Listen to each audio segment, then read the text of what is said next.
gracious. This is our first time and we're learning a lot of things on the fly here. So thank you all for joining us. Thank you, Andrea.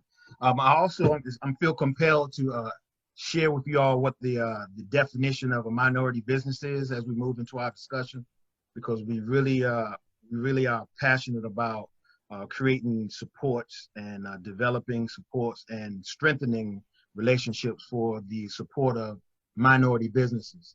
And as it's defined under our mission, a minority business includes businesses with at least 51% ownership by U.S. citizens or legal resident aliens who are African American, Asian American, Hispanic American, and Native American.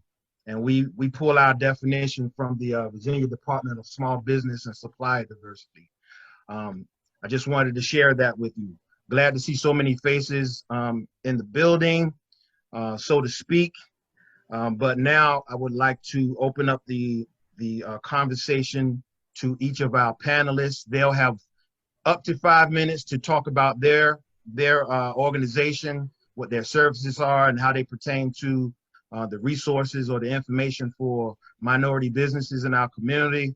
And then after each of the 5 present, then we'll open it up for questions. So everyone, give a virtual clap for Holly Lee.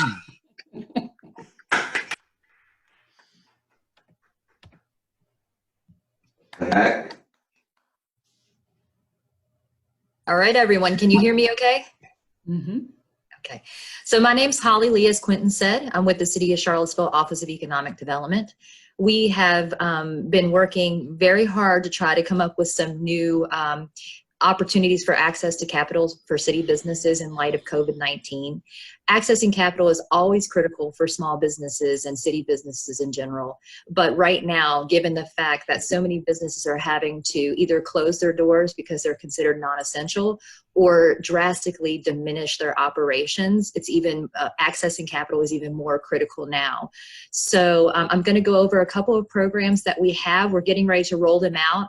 I just received word that our Economic Development Authority has put almost $300,000 into grants and loan initiatives for city businesses who are feeling impacts of COVID-19. So I'm going to quickly go over a couple of those right now.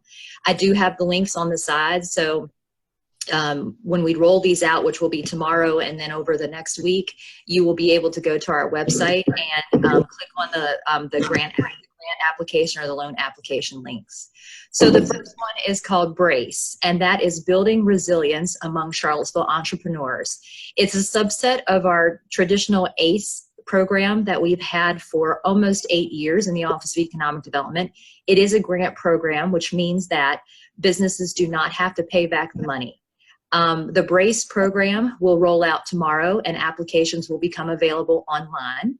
It's a very simple application. I've reviewed it, and it's not going to be much burden, no red tape, really hardly at all on the business. So with that, it will increase our grant amount as part of the ACE program from $1,500 to $2,000. So city businesses will have access to $2,000 to address things like changing their business model, paying for things that they've had to make changes in order to be more resilient given COVID-19, and then also some fixed costs are going to be allowed as part of that grant program. And so, like I said, we are going to roll that out tomorrow. It will be on the website, charlottesville.org/econdev, and we will review those immediately as they come in, and we'll be rolling those applications. So there's no hard deadline. So as soon as you put it in, it will be reviewed, and more than likely you will have like a 15-minute Skype, FaceTime, some sort of interview with OED staff. So that's one we're super excited about. We are also working with our loan partner, CIC, and Stephen Davis is on this call, and he'll be speaking later, to kind of retool our business equity fund and allocate some money that is part of that fund specifically for resiliency loans. And so the business equity fund is something that we started in March of last year. We've given out over $126,000 to socially disadvantaged businesses in the city of Charlottesville. Socially disadvantaged can include anything such as race, gender, ethnicity. We're very flexible in terms of what socially disadvantaged means. So we want to make sure that all businesses have access to this opportunity. This Business Equity Fund Resiliency Loan will have loans up to $5,000. The interest rate will remain low at up to 3%. A lot of businesses qualify for a 1%. Payments will be deferred for about 3 months, and we'll assess that based on the situation a few months from now. And they can use it for pretty much anything that they're facing that's impacting their business as a result of the pandemic. So it's going to be very flexible. We're working with CIC to be able to turn these loan applications around very quickly. And the nice thing about it is the credit worthiness of the business will be based on pre-COVID-19 revenues and projections. So anything prior to pretty much March 12th or something like that, if a business would have been able to make a payment of about $220, which is what we're projecting on a $5,000 loan over a 2-year period at about a 3% interest rate, then they would be eligible for the loan. So that is for city businesses who are socially disadvantaged. And then later on, when the whole pandemic kind of starts to clear up, then of course we'll always have our BEF loan fund, which allows for loans up to $25,000 at the low interest rate of up to 3%. We also have our Go Hire grant program. Right now, we know that businesses aren't doing a lot of hiring. Actually, they're doing more laying off and cutting hours back. But in the future, they will need to rehire. And so when that's the case, we do have the Go Hire program in place where they can get a wage subsidy up to about $2,000 per city resident hired. Now, that'll be critical when the COVID-19 situation starts to end, because we can subsidize the cost of you hiring back your employees. So that'll be critical for businesses. We also do grants as part of Go Hire for training up your staff. So if you are a business right now and you are modifying or diversifying your business model and you need to train your employees up in some way, for instance, they need to learn this new technology of Zoom, or they need to learn things like that, and there's any cost associated with it, if you're a city business, we can pay for that. So again, a lot of businesses are having to pivot their models. And so if there's any cost that you're incurring because of that, and you need to train your employees on the new ways of doing your business, then we're able to step in and help with those costs as well. Finally, I will say that, and Stephen will maybe touch on this a little bit, but we are working with some community partners in order to create another resiliency loan. And that one is going to be a month to 2 months out. So it will be a higher loan amount with the low interest rate still. But what we're seeing is, what we're trying to do is have some new programs, so Brace and the modification of the BEF, to address immediate needs. So things that you're experiencing right now, and then have another loan option later on, a couple months out, that will help you as you're starting to get back on your feet. So we're trying to think in strategic terms of what do we do now for the most immediate things like paying rent and paying bills and, you know, making sure you got payroll covered, to when it's time for me to get back on my feet, where am I going to have the funds for this? So one final thing I just want to mention, because I know my time's almost up, is the SBA Economic Injury Disaster Loans. And I'm sure Stephen will go into this because he is now the host of the Small Business Development Center, which can serve as an intermediary to help individuals apply for these loans. But I do have the link over there.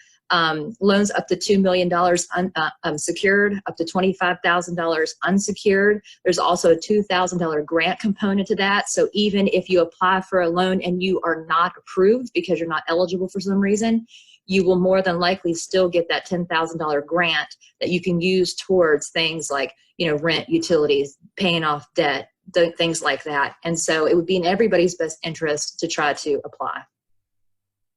And that's all I have for now. Thank you, Holly. That is quite a handful, very pertinent information. We appreciate it. We'll move right along, and I won't interrupt as we move from speaker to speaker. Okay. Yes. I'm Erica Vixilio with the Fountain Fund. I'm going to share just a little bit about what we do in general and then some specific things we're doing in light of COVID-19. And so we serve people who've been formerly incarcerated, and we provide low interest loans, and it can be for a variety of things, including business loans. And so our loan amounts have been as little as $250 and as much as $15,000. And it's generally car loans and business loans that are in the $10,000 to $15,000 range. To be eligible for a loan with us, you need to have been formerly incarcerated. We don't discriminate based on conviction or length of stay. So we have had people that have been incarcerated literally just for hours, and others that have served many, many years. So, but you do have to have been incarcerated, and you do have to show the ability to pay back the loan. And so in most cases, our client partners have jobs, or the loan is going to provide their employment. So you do have to demonstrate the ability to pay back the loan. And then finally, the most important thing is that you can demonstrate elevation. So how will your life be measurably improved because of the receipt of the loan? So we don't dictate what that has to look like, but you need to be able to articulate it to us. And so we are continuing our lending program. We've transitioned everything online, and we have Google Forms, as we've simplified them as much as we can, but we are still working with new applicants when it makes sense.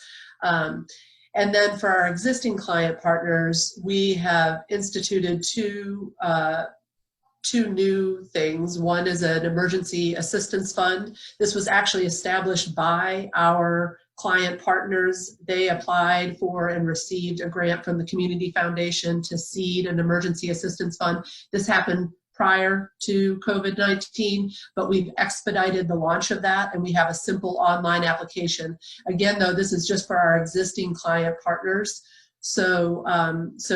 But we are doing immediate needs up to $600 for a variety of things. Just to share what we're hearing, almost every request has been for rent and for groceries. And so we are very busy with that.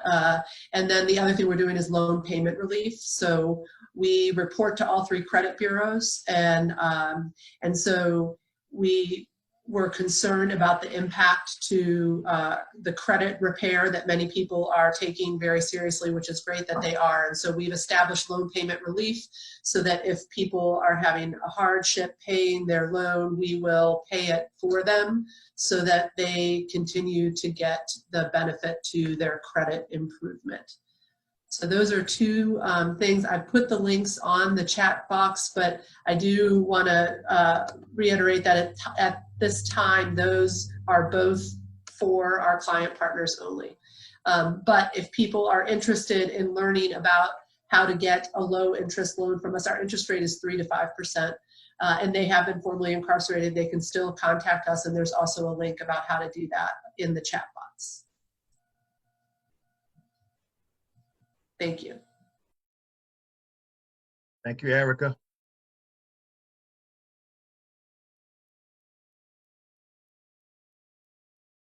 Stephen, the floor is all yours.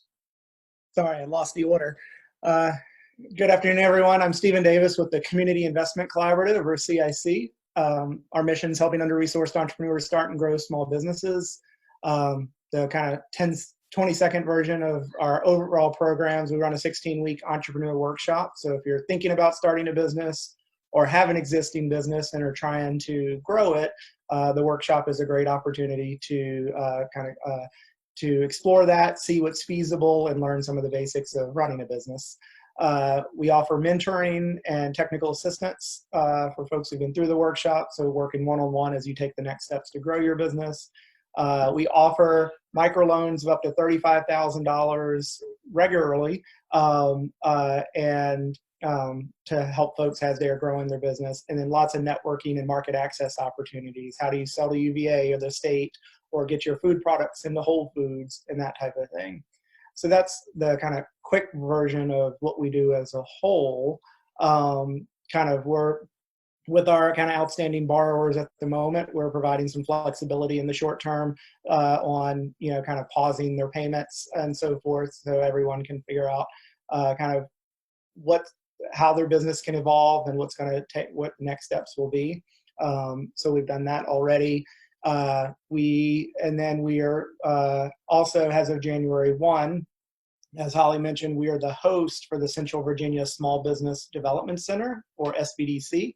The SBDC, there are 27 of them around Virginia and hundreds around the country. They provide free one-on-one counseling to small business owners across a whole range of topics, everything from startup to business growth issues.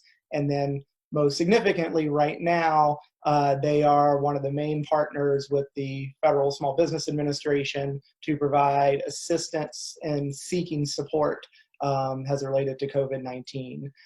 So SBDC has been around in this community for about 30 years, and we're now the host for them. All of us are operating remotely, so everything kind of starts with the website for it. And so here's the Small Business Development Center website, the local one. It's in transition a little bit because we are in the middle of a new website project in the last week that we've been trying to quickly finish up, but that's where it is.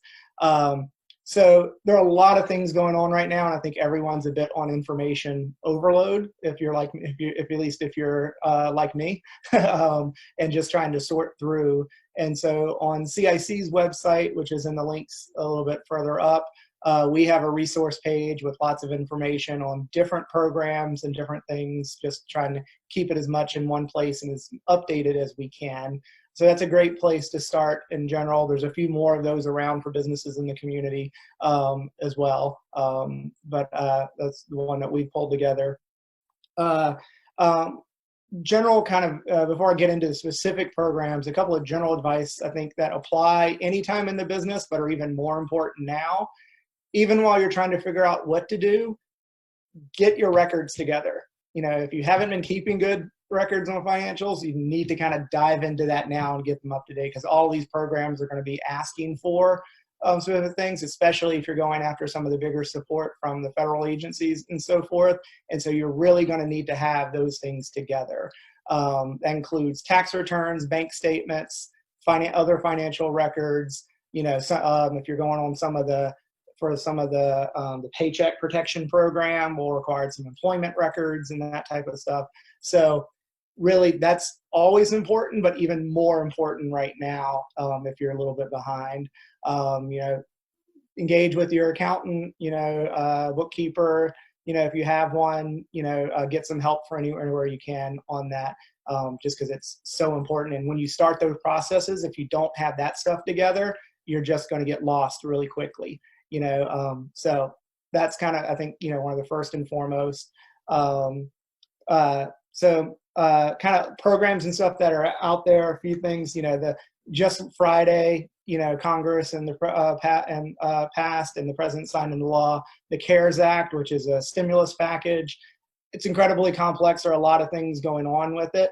On the non-business side, the one thing just to flag for people, the thing that I've read so far that I think folks should be aware of, the $1,200 checks that are coming to individuals or more related to families, they are based on a 2018 or 2019 tax return.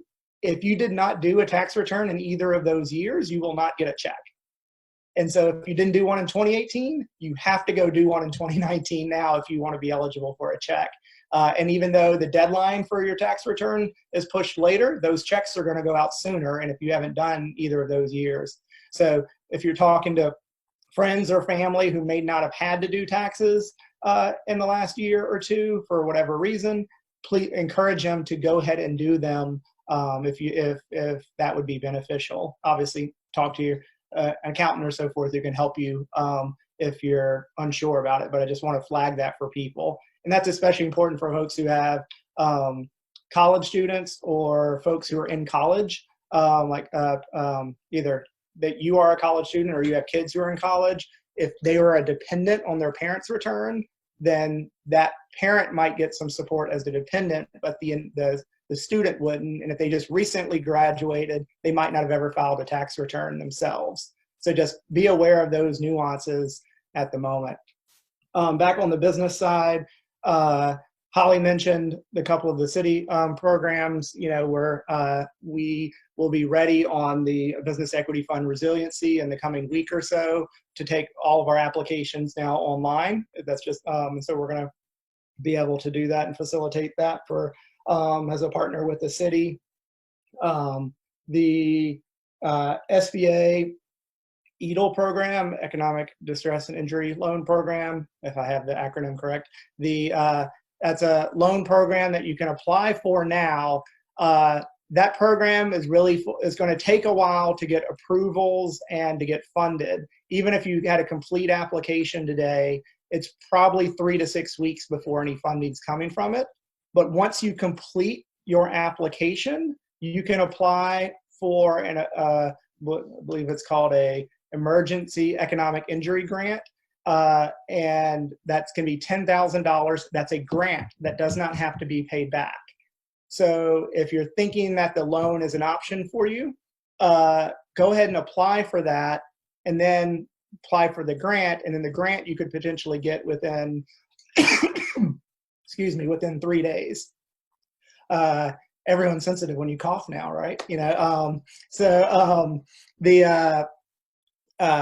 So I really, on the EDL program, suggest you look at it. There's a couple of links on our website as well as the SBDC website about it. Again, look at the requirements on the things you're going to need so you can start pulling them together. And if you need help, request counseling through SBDC, to help, kind of sit with you and help you work through those. Sit with you like this, as opposed to in person, of course. Related out of the CARES Act, there's a paycheck protection program that I'm still learning the details on, but basically you can get potentially 8 weeks of funding to keep employees on the payroll. And so you just need to know with a lot of these, I'm 7 minutes in, still talking.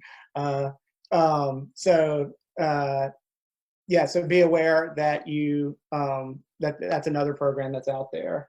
So those are several things. Our website can point you to a lot of things, and the SBDC website can help you get more counseling or whatever, and always reach out to me or any of the folks on our team.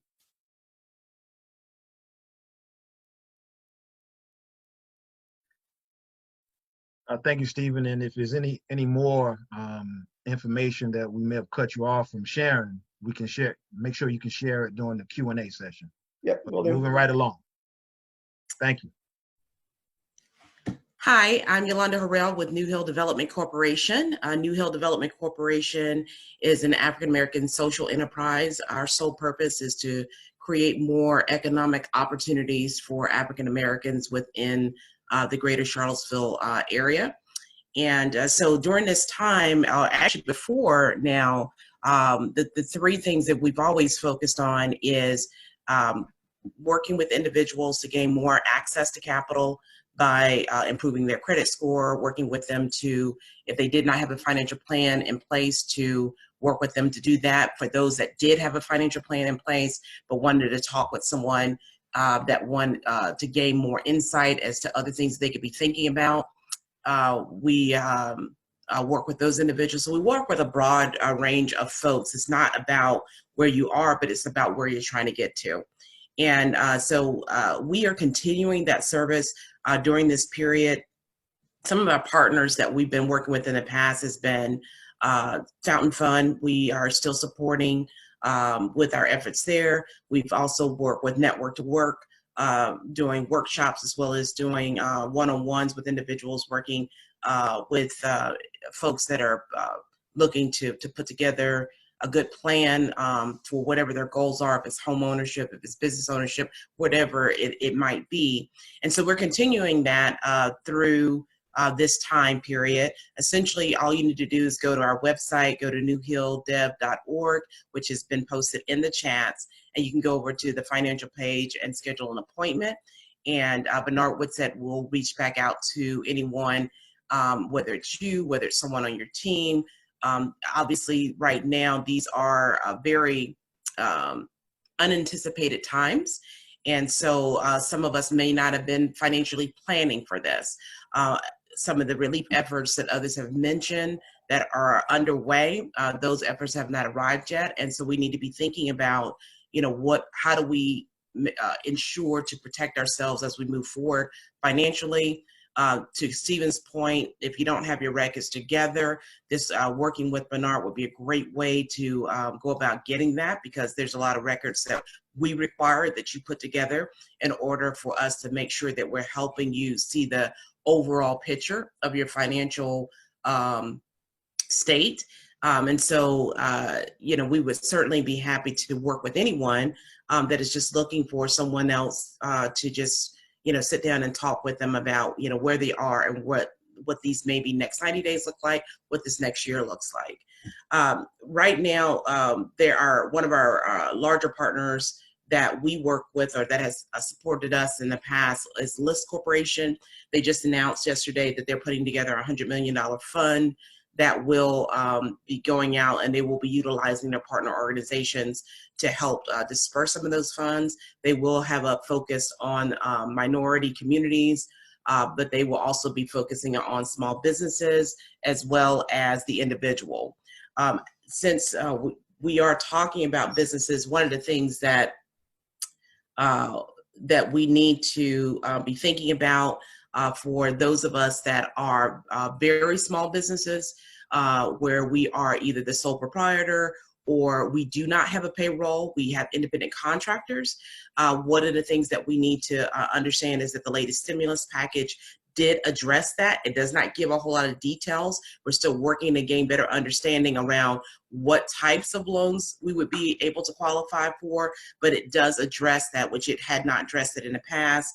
And thankfully, through a lot of advocacy that's been happening in DC, they have put that in there. But what that also does mean is that that does open individuals that find themselves in that situation, opens us up to be able to apply for unemployment.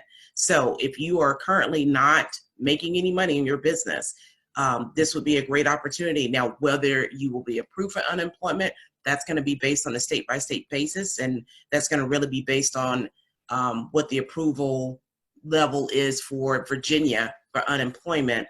But that's something that we still want to go ahead and apply for, because with the stimulus package, you did get individuals that do get unemployment will see a $600 per week bump above and beyond what the normal unemployment would give. And that's traditionally something that entrepreneurs would not have thought to apply for. But that, again, has been advocated for, especially because there's a lot of individuals that work in the gig economy that are working as freelancers, consultants, and that's for a lot of folks, that is our business. And so we need to be thinking about how do we take advantage of some of these. A lot of the programs that I've been reading, and I'm sure Stephen could probably speak to this and Holly could speak to this a little bit more, but a lot of it is tied to payroll. And so the question that I was asking, okay, but what if you don't have payroll? What if you only take owner's draws in terms of those loans? That may be some of the questions that others may have on the phone. And so that's something that I think at least some of this relief can go, maybe help that in the immediate as the rest of it is being figured out. I think those of us that are not in the traditional business is a little bit different. And so I think Congress is still working to try to figure out how do we help those types of individuals. But to Holly's point earlier, at least apply for the SBDC so that at worst case scenario, you get a grant.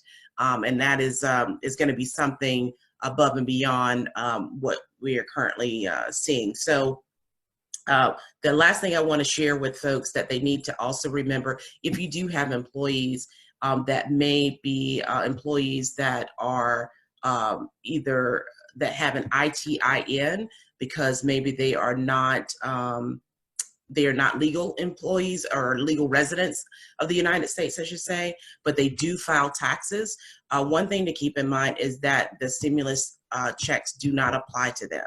If you are filing your taxes with an ITIN number, and that, for some of us that may have I know when I worked in the hotel industry, there was a number of employees that had this, that those individuals will not be covered by the stimulus checks. So if there's other things that you can do, especially if you're trying to think about whether you get these loans for to help with your payroll versus just furloughing people and laying them off, keep in mind that not all of our citizens that live and pay taxes are going to be eligible for everything that's coming out. Simply because of their legal status. And so that's something that I think we as business owners need to keep in mind. And I think that's, for now, that's all that I would like to share. I'm sure there'll be some questions that come up. But again, I just want to remind everyone that because things are definitely changing, we definitely want to make sure that we are thinking about our financial future. We would love to be able to work with you on that and making sure that you have a good plan. Obviously, now, things have really changed in terms of what the revenue inflows look like for many of us. So we want to make sure that we're thinking through what are all the options, making sure that you're doing things like putting mortgages on hold, reaching out and, contacting your the loan provider for your vehicles and things like that, and putting those things on hold. And for those of us that are working with other individuals, that we're reminding them they have that as an option right now and to do that. And so for those of you that are employers, that's something that you may want to pass along to your team members as well. Thank you. Thank you, Ms. Harrell. And we're moving right on to Ms. Ebony Bug from CACF. Thanks for being here.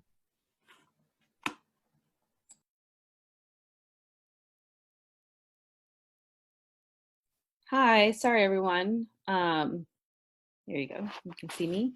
I wasn't sure what my role on the panel was, but really right now what CACF is trying to do in our conversations with folks is figure out how to best deploy the resources that we're raising for the Community Emergency Response Fund.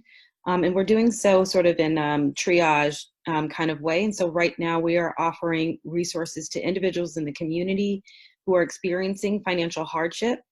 And it's a very low barrier way of accessing those funds through a community resource hotline. And I'll drop the flyer into the chat room as well as we're talking. It's available in English and Spanish. And folks are able to access, on average, folks are receiving about $750, some less, some more. And those are based on household size.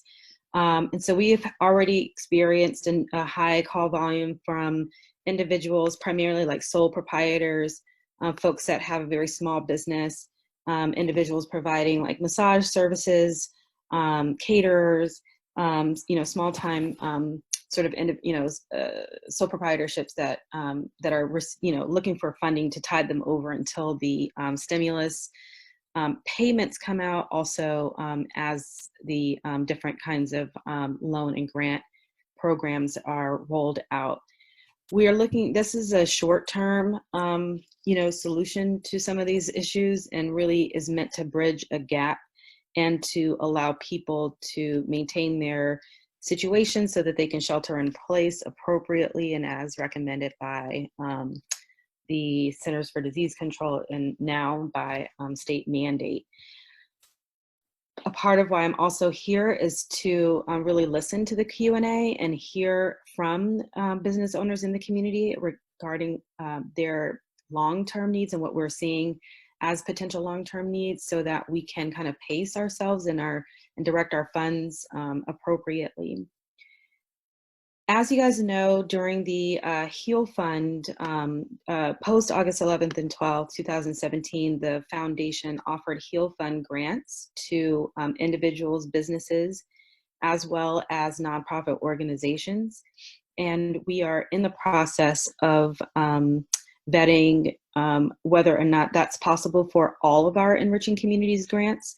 And so that's something to be on the lookout for. The announcements for that will be in July of this year, and then applications will open in August, and we'll have a due date of October 1 for a December payout, and that could potentially be from $15,000 to $30,000. those aren't like completely set in stone at this moment in time, but it's definite. I want people to kind of be looking out. If you haven't already, please go to the CACF website. I'm putting that in the chat room right now, and sign up for our what's called our nonprofit newsletter at the bottom of the page. And if you sign onto that, you'll be able to receive ongoing updates from the foundation with regards to what may be available in terms of capital for businesses. And I'll pause there, and if there are other questions, feel free to ask later. Thank you for sharing, Ebony. And it's important that you are here. I'm glad you mentioned the point of you wanting to listen and hear some of the challenges and how CACF can actually support. I noticed Ty mentioned that the raise your hand button is not available. However, we have Alex who's been monitoring questions, and I'll pass it to Alex just to see if there's any questions to be asked that haven't been answered. And then after that, we will try the physical virtual raise your hand. And now to note with that, I only see 25 people on my screen in my gallery, but I know that there's up to 40, 47 or 49 or something like that. So you should be able to scoot right, Q. Scoot right? Oh, okay, there you go. All right. So yeah, we'll pass to Alex to see if there are any questions that need to be put out there for the panelists, and then we'll scoot left and right to see if there are any raised hands thereafter. Thank you, Quentin. So we do have 3 questions so far. The first is Tavia asks to Stephen, with the payroll program, can a business use this to pay employees even if they are not actually able to work? And I'll pass that to Stephen to see if you might have an answer on that. Yeah, and I put this in the chat as well. My understanding at the moment, the Paycheck Protection Program is designed to help people keep their employees through this, even if they're not operating. And so, or if they, they're not an essential business and have been forced to kind of temporarily close or decrease operations. So it's first a potential. It's a loan overall, but the first 8 weeks of the payroll that you would cover with it is potentially forgivable if you keep your people on payroll through the time period in the loan. And then beyond 8 weeks, it's a loan. And so you would still have to pay that back over a few years, but it would help you keep those people employed, hopefully through the time where this process is continued. I shared a PDF, uploaded a file into the chat for folks that has all the information around business support coming out of the CARES Stimulus Act. So it has a few more details in there. So that's that information. Thank you, Stephen. We had a second question from Lori, who asked who was the sponsor of the grant, I believe referring to the Emergency Economic Injury Grant, and the answer to that is the SBA, which is the Small Business Administration. We had then a third question, Seville Chamber asked, concerned about individuals getting loans who might already be financially challenged, business or personal. How is this being addressed? So I can open that to any of the panelists. I mean, I'll jump in, but happy to defer to anyone else. It's a tough time for everyone, and if you're already in a very tough spot, you have to make some hard decisions related to your business and so forth, and what makes sense for you and the business in the long run. If you think you can, if you just need to get back up and running again and you're going to be okay, then the loan is a way to kind of help you survive and get to that point. But that's one where, like Operation Hope in New Hill, with Yolanda and Bernard can be great resources on that, of your understanding your debt situation and how to plan around it and to plan around this situation to get out of it. I would also add to look at the grant options that are out there. As we said before, there's that $10,000 emergency grant component to the SBA EIDL loan. So that could be, even if you don't qualify for a loan, it could be $10,000 that you could put towards your business. The city's going to have the $2,000 brace grant, and we're hearing that more private sector businesses and corporations are going to be coming out with grants as well. So I would definitely be keeping my eye on those as well, because that's money you don't have to pay back. And we have been having conversations at the Fountain Fund about our role in advancing business loans at this time or not. And what we decided was to not have a policy one way or the other, but to do it on a case-by-case basis. And because we just put forward 2 loans that were for to start hauling trucking businesses, which right now is a very good time for that, and it made sense. But there are also 2 that we suggested that we pause on because the business that their business idea isn't viable at this point. So we're handling those things on a case-by-case basis. Thank you. So we have a question from Barbara, who asks, is it true that you cannot apply to both the SBA Payroll Protection Program under the CARE Act and the SBA Economic Injury Loan at the same time? Is that true, or can you in fact apply to both? I believe, and that what I had heard yesterday, and I think I was on the same call with Elizabeth Cromwell yesterday. So Elizabeth, if I misheard this when we were chatting about it, please let me know. But you can apply for both programs. You just can't apply for funding for the same thing in both programs. So if you're applying for a loan that's about keeping your employees employed, you can't, double dip for the same purpose. If you have other things that are being affected or expenses, for example, you did the Paycheck Protection Program and then you use EIDL to cover rent, or some other inventory cost or things or something like that, that I believe is allowable from my understanding at the moment. And if I hear otherwise, I'll send an email out to Quentin and Andrea for them to pass along. I can just add to that as well. Hi, everybody. I heard the same thing. I still feel like we have to figure out a lot of, accuracy. But my understanding is you can apply for things and see what comes back. And you may not be able to accept both for the same purpose, but I think there's a lot of encouragement to apply for, whatever you can, and then see what comes through and then make your decision about which one is the better opportunity. Yep. Thank you. So Yolanda Burgess asked, are these services, referring to the Hill Fund, CACF, and others, available to businesses in the surrounding counties of Charlottesville? So as an example, they have a business in Louisa County, but they do business in Charlottesville and surrounding counties. I'd say, all of the federal programs, it doesn't matter where you are in the region. For, say, the city of Charlottesville and Holly, the programs Holly was talking about, they're all for city businesses, so that you have to have a business license in the city and then operating for some period of time. And then everything else, you just have to double check. But if it's a federal program, it doesn't matter where you are.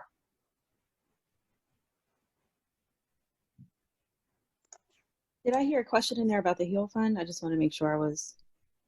Yeah, there was a question. There was a question. I guess there was also had to do with CACF. So are those grants and what's going to be available through that available to businesses if you're not in Charlottesville, but you're in a surrounding county like Louisa?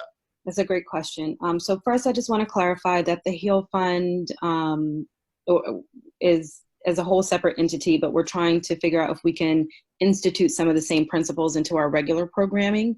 And if that does occur, it will be available to every locality in our service area. And so that includes Charlottesville, Albemarle, in addition to Greene, Louisa, Nelson County, Buckingham, Fluvanna, and Orange as well. The SURF funds I've placed in the chat, Spanish and English language flyer. Those are available to folks in the surrounding counties as well.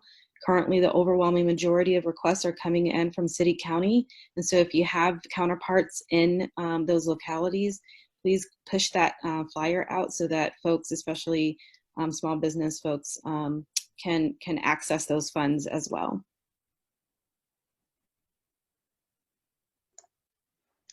Fantastic. So the next question, let me make sure I have the person, is, does anyone on the panel know if new businesses or startups are eligible for any of the programs discussed, like the SBA emergency loan?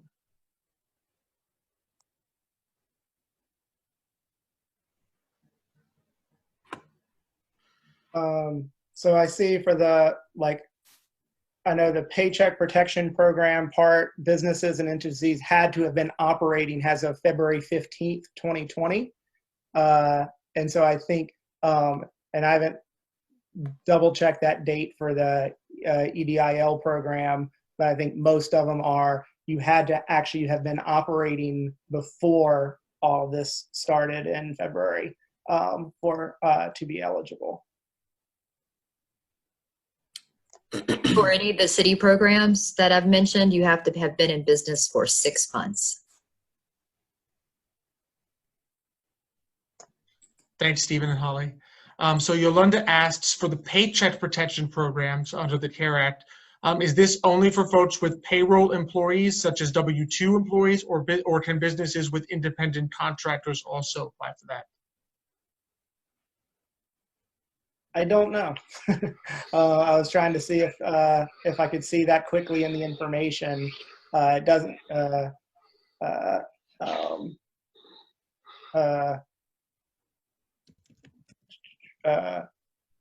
Actually, no. So the Payroll Protection Program, what types of businesses are eligible? Individuals who operate as a sole proprietorship or as an independent contractor, and eligible self-employed individuals.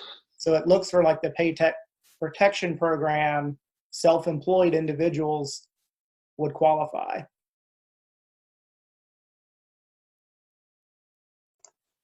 Yes, and in fact, I'll just add to that myself, because I happened to have a chat with my accountant yesterday, and he was definitely encouraging people, even if you are a self-employed person and you're not sure yet, if there's not yet complete guidance on whether paying yourself is counting there particularly if you have an LLC, you get guaranteed payments rather than a W-2. He was suggesting definitely go ahead and apply. And the worst case scenario, you're really just going to return, if you don't get the waiver that the loan is forgiven for the 8 weeks, then you can basically just repay the loan at the end of the 8 weeks, and you'll be out whatever the very low interest rate is. If at the end of the 8 weeks they tell you no, as the owner of the business, you don't qualify, but they expect that you will qualify. I just added guidance from Hansman Weevil into the chat box about both of these things, about the PPP and the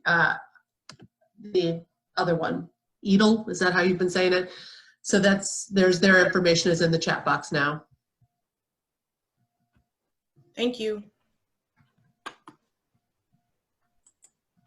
Q, we have 2 hands raised, Ty Cooper and Yolanda Harrell.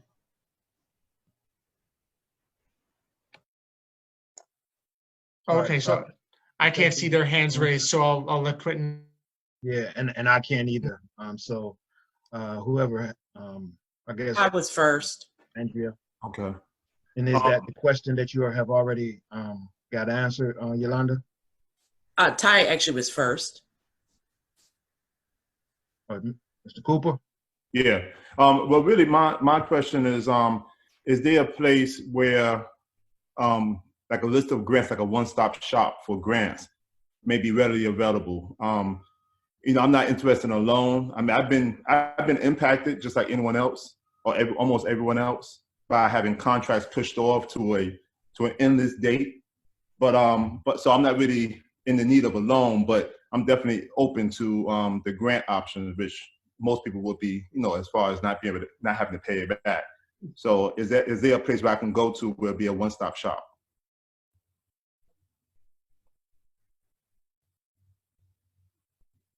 and there's not a one-stop shop for all of these different programs. That's part of the challenge. I think speaking on the federal programs that have the knowledge on the SBA, to apply for the economic injury grant, you need to go through the application process for the EIDL loan. You don't have to take the loan at the end of the day because you won't even hear for 3 or 4 weeks at best that you get it. But the grant you will have already received if you click to apply for it once you've completed the loan application. So that's at least on that part. I can't speak on all the others. Okay. I would like to add that the chamber board, the chamber has convened a group right now to talk specifically to that, Ty, and to everyone else on the phone about creating a more centralized place as the chamber, as a convener, as an advocate for the business community, so that you're not going all over the place, and we want to categorize it based on interest, so that that you're not having to wade through a lot of information to find the thing that is most meaningful to you and your business. So that is something that we're actively working on, but things are coming out pretty rapidly, but we are working on to put that together. I know Elizabeth was on the call, and maybe she wants to speak to that. I think she had to go. Okay.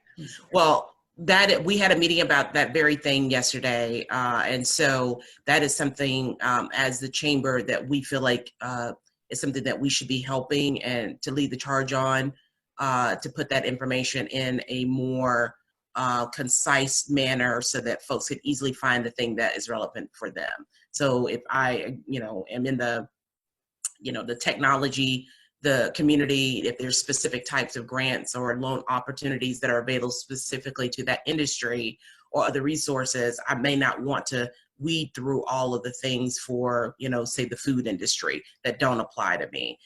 So that's something that we're working on. All right, thank you. So we have a couple of other questions. I know Lori Struther had a question that needs clarification, Alex. And I think yes, I have a couple here that I've written down.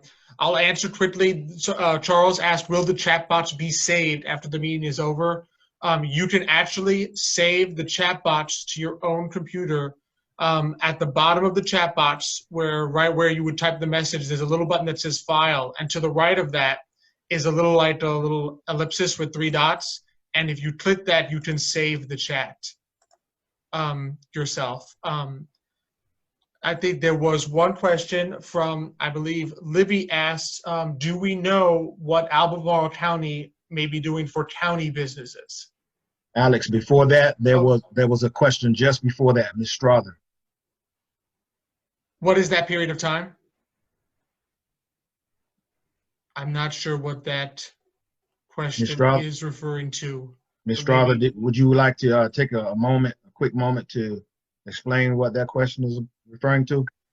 Sorry, guys.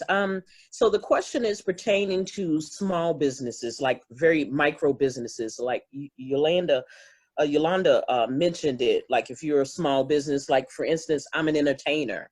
And so in essence, all of my bookings are in the can, basically.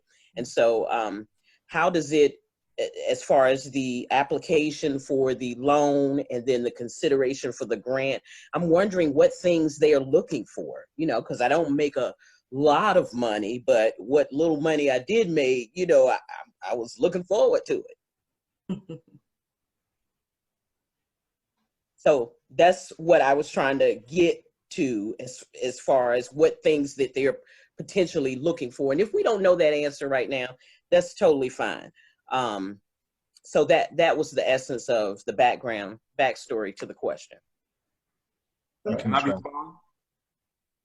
I think the general answer to that, I shared the link or the materials for the SBA EIDL loan again. It has, on that page, has a list of materials you need.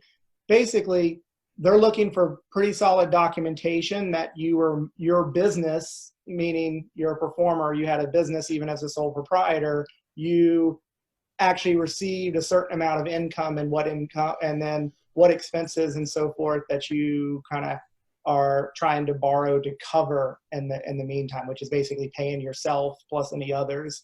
So they're looking for documentation of that, bank statements, tax return, you know, those types of things. So that's what they're looking for. And Ty wants to respond. We're coming up on 1 o'clock. I would like to see if there's a move to extend this meeting for another 10 minutes. If anybody is interested in extending it for another 10 minutes, just to answer a couple more questions, just raise your hand. And Q, we can just encourage anyone who needs to leave, please feel free to do so. But thanks for those who are okay with staying, because we have some more hands going up. Absolutely. So Ty wanted to respond to that question, then we'll move to Libby's. Just really quickly, there are, I don't know if you are in an entertainment union, since you're an entertainer, so I'm not sure if you're in a union or not, if you're in like SAG or any type of, you know, any of those kind of guilds. They have a huge support system now because most entertainers are negatively impacted by this, unless you've been creative and doing stuff online and getting paid to do it. But most people haven't reached that yet. So I would suggest if you are in any type of groups or any type of support systems, or VPA, for instance, Virginia Production Alliance, there's many.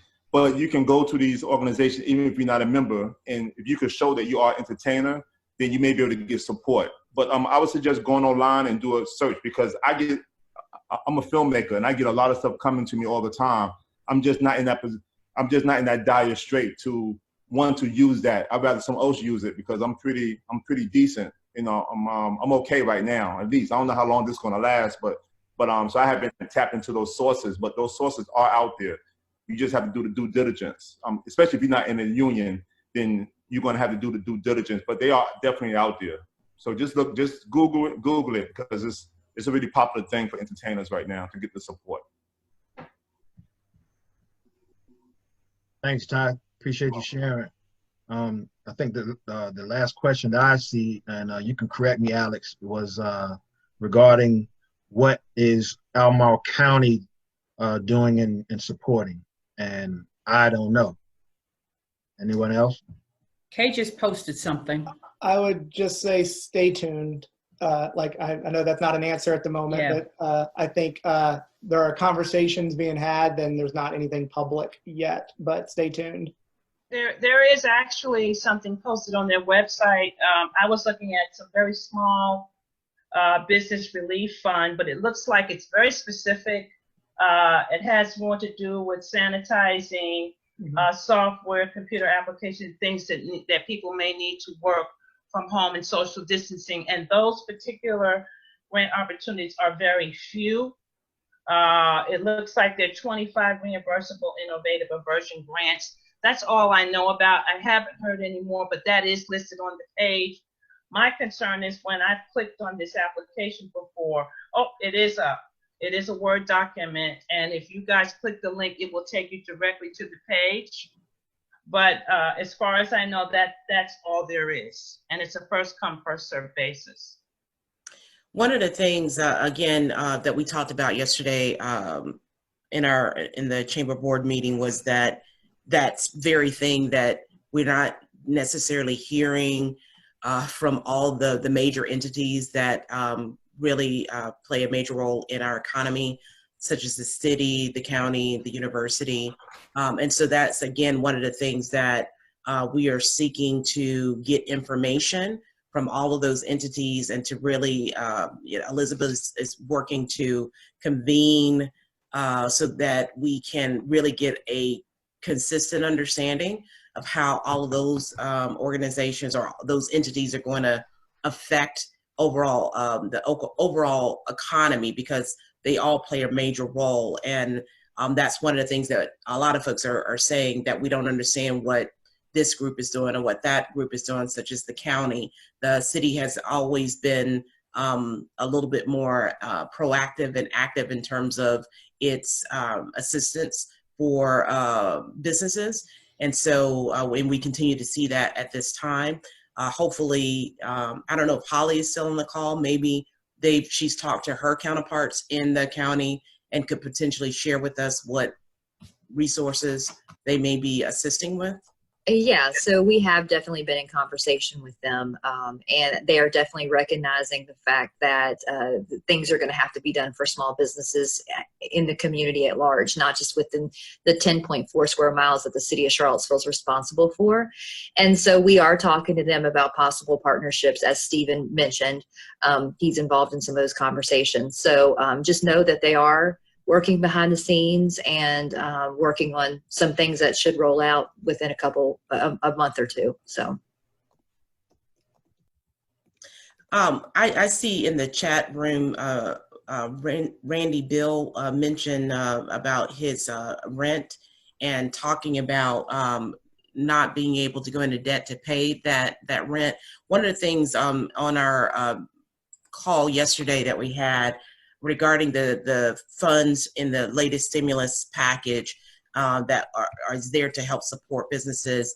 And again, I don't know whether or not you have payroll employees and how it all specifically plays out, but the loan is supposed to be forgivable, is our understanding.